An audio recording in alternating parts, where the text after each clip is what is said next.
കുറച്ച് ആൾക്കാർ എന്നെ ചോദിക്കുന്നുണ്ട് അവിടെ നിന്നും ലൈക്ക് ബിഗ് ബോസ് ഹൗസിന് 50th ഡേ എവിക്റ്റായി വന്നെങ്കിലും നല്ല വിഷമമുണ്ടെന്ന്.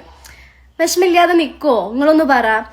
കാരണം വേറെ ഒന്നും കൊണ്ടല്ല, എന്റെ അത്ര പോലും സംസാരിക്കാതെ എന്റെ അത്ര പോലും കോണ്ടന്റ് കൊടുക്കാത്ത ആൾക്കാർ ഇപ്പോഴും അവിടെ നിൽക്കുന്നുണ്ട് എന്ന് തോന്നുന്നത് കൊണ്ട് എനിക്ക് നല്ല വിഷമമുണ്ട്. പക്ഷെ എന്തൊക്കെയായാലും പ്രേക്ഷകരാണ് ലൈക്ക് തീരുമാനിക്കുന്നത് ആര് നിൽക്കണം ആര് പോകണം എന്ന്. ഇന്ന് ഞങ്ങൾക്ക് കുറെ ആൾക്കാർക്ക് ഹെയ്റ്റായി സെക്കൻഡ് വീക്ക് തന്നെ. അതുകൊണ്ട് ഞാൻ പറയുന്നത് നല്ല കാര്യം നിങ്ങൾ നോക്കില്ല, ചീത്ത ലൈക്ക് നല്ല കാര്യങ്ങൾ മൈൻഡാക്കാതായി എല്ലാം നെഗറ്റീവായിട്ട് കാണാൻ തുടങ്ങി. Okay, apart from that Anumol അവിടെ നിൽക്കാൻ എന്തുകൊണ്ടും ഡിസേർവിങ് ആണ്. കാരണം ബിഗ് ബോസിന്റെ ആവശ്യം കോണ്ടന്റ് ആണ്. ആ കോണ്ടന്റ് അനുമോൾ അവിടെ കൊടുക്കുന്നുമുണ്ട്.